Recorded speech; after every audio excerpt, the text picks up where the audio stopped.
रोज बाबा के घर में आते हैं, मेडिटेशन सीखते हैं और जो पेशेंट्स आते हैं अभी क्लिनिक में वही बोलते हैं कि आप दवाई नहीं, आप बस बोल दीजिए आप ठीक हो जाएंगे, और उनके बोलने से ही पेशेंट्स ठीक हो जाते हैं। तो आज मैं राहुल भाई से भी कहूँगी कि आज वे यूथ को अपने तरीके से मोटिवेट करेंगे।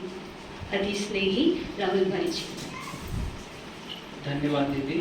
और मीतू दीदी ने बहुत अच्छा बोला और उनका तो इतना पॉजिटिव वाइब्रेशंस हैं कि मैं हर रोज़ मिलता हूँ, हर रोज़ दीदी कुछ ना कुछ नया सिखाते हैं और वो हमेशा पॉजिटिव रखता है और ये सब चीज़ें कहती है और ये सिखाती है कि जब तक हम मेंटली स्ट्रांग नहीं है तब तक आप फिजिकली कितने भी स्ट्रांग क्यों ना हो वो आप अचीव नहीं कर सकते हैं। मतलब अब देश को ना बाहुबली नहीं चाहिए, हमें फिर से विवेकानंद चाहिए, हमें फिर से एक एपीजे अब्दुल कलाम चाहिए।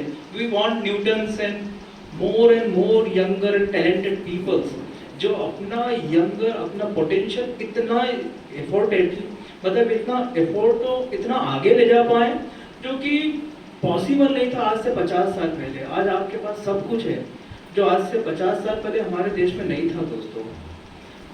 मतलब आप आर्टिफिशियल इंटेलिजेंसी है, एआई है, चैट जीपीटी है, सोशल मीडियाज हैं और आपके पास वो सब है जो शायद आज से कई साल वर्षों पहले हमारे देश में नहीं था, किसी के पास भी नहीं था।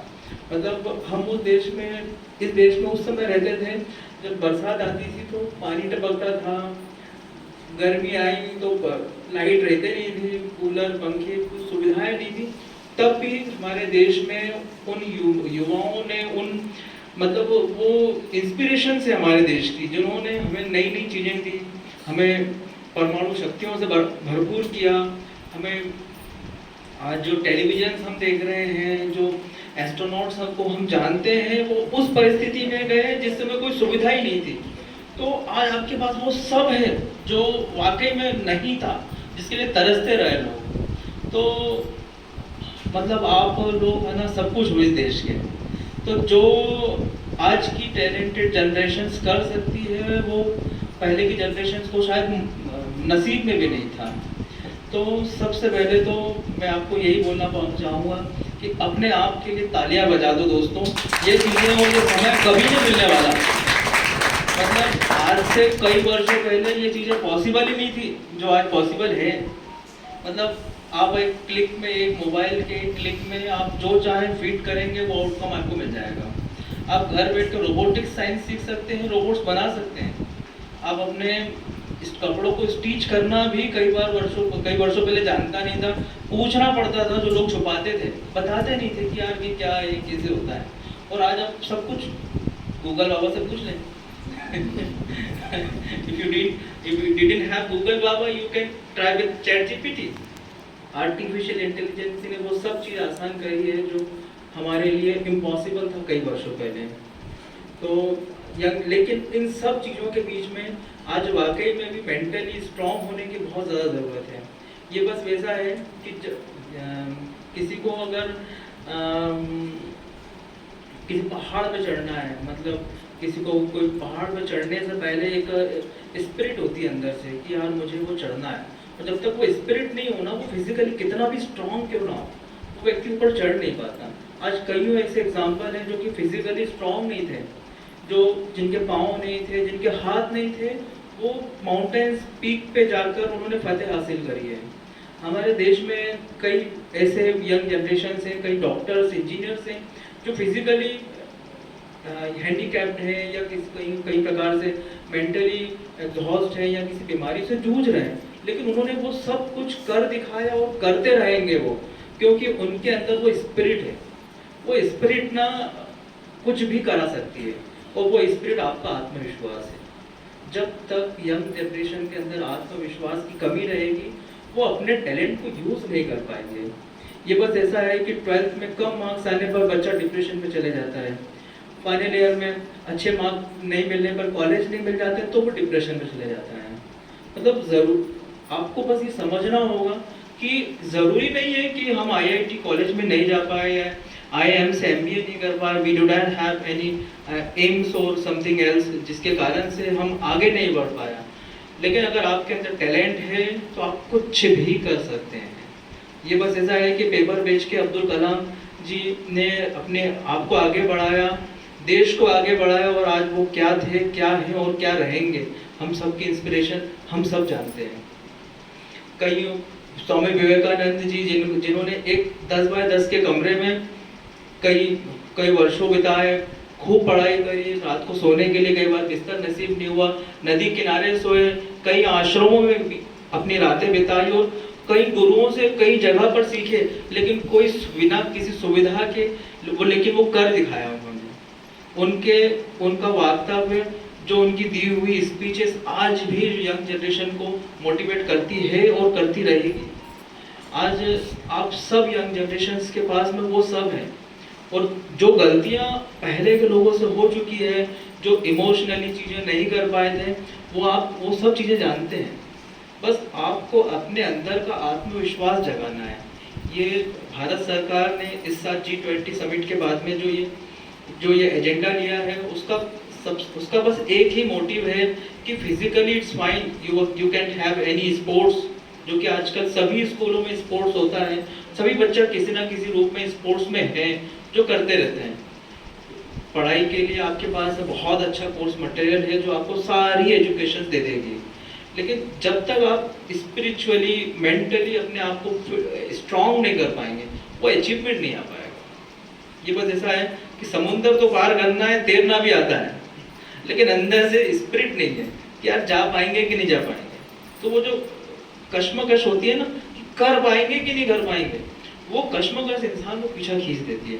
तो वो कश्मकश नहीं होना चाहिए, बस जज्बा होना चाहिए कि बस मैं कर सकता हूँ, और मेरे से कई वर्षों पहले भी कई लोगों ने किया है तो मैं भी कर सकता हूँ, और किसी ने नहीं किया है तो मैं पहला बनूंगा जो करके दिखाऊंगा। ये अंदर से ये स्पिरिट होना चाहिए कि अगर मैं नहीं कर सकता तो फिर दुनिया का कोई इंसान नहीं कर सकता। ये जज्बा होना चाहिए कि यार अगर IIT में मेरे से अच्छा बनता कोई बचा ही नहीं है। अंदर से स्पिरिट होना चाहिए कि नहीं यार, I am made for the best doctors, I am made for the best engineers and best architects और whatever you wish you have. आप सबसे अच्छा स्कल्पचर बना सकते हैं, जो कि कई बार हथौड़ी सैनी से कई वर्षों पहले बनाया जाता था। आज तो 40 टेक्नोलॉजीज है, लेकिन वो थोड़ा सा एफर्ट चाहिए। मतलब हमारे देश में हजारों चीन एक साथ समा सकते हैं, हजारों जापान एक साथ घुस सकते हैं, क्योंकि इतनी ज़्यादा जनसंख्या है और इतने ज़्यादा यंग से हमारे देश में। इसीलिए G20 समिट में इस बार हमारे देश ने यंग जनरेशन्स को आगे बढ़ाने का जो एजेंडा लिया है, वो दोस्तों ये समझ के चलो कि पिछला 50 वर्षों में भी ये मौका नहीं मिला, और शायद आने वाले टाइम पे मिलेगा या नहीं मिलेगा पता नहीं, लेकिन इस समय जो ये मौका मिला है, आप लोग अपने आप को जितना ऊंचा उठा सकते हो, जितना ऊंचा उठा सकते हो उठा लो। क्योंकि आज से कई वर्षों पहले हमारे देश में बढ़ाया तो जाता था, लेकिन उम्रदराज लोगों को या जो लोगों को बोला जाता था कि यार आप बहुत ज़्यादा यंग, मतलब आप जो है उम्र है ज़्यादा है, आपके पास हो सकता है कि ज़्यादा नॉलेज होगा। पहले ऐसी धारणाएं थी कि जो उम्र में बड़ा है वही जो है आगे बढ़ पाएगा, और जो उम्र में छोटा है उसको छोटा बच्चा बोल के साइड में कर दिया जाता था। लेकिन अब ऐसा नहीं रहा। अब मार्क जकरबर्ग जैसे देश में लोग हैं दुनिया में जिन्होंने फेसबुक बनाया, आज देखो वो क्या है, हाउ दे मेट। आप जैक मा के बारे में पढ़ें, वो कितने छोटे और कितने यंग एज में, और आज देखो वो क्या है। आप इलॉन मस्क के बारे में देखें, how they do all this things, they are the spirit, it is the only spirit जिसके बाद में जिसके कारण वो कर पाए, और आप लोग सब कुछ कर सकते हो। बस मैं इससे ज़्यादा बहुत मैंने कोई प्रिपरेशन नहीं करी है, लेकिन ये है कि मुझे लगता है कि मुझे मौका मिला है बोलने के लिए दिया, दीदी ने बहुत बहुत धन्यवाद, इस प्लेटफॉर्म के लिए धन्यवाद। और यहाँ ओम शांति मुझे बहुत कुछ सीखने को मिलता है, हर रोज़ मैं सीखता हूँ, आप लोग भी आएँ, सीखें और अपने आप को आगे बढ़ाएं। तालियां आप सबके लिए। एक बार तालियां डॉक्टर राहुल भाई के लिए भी।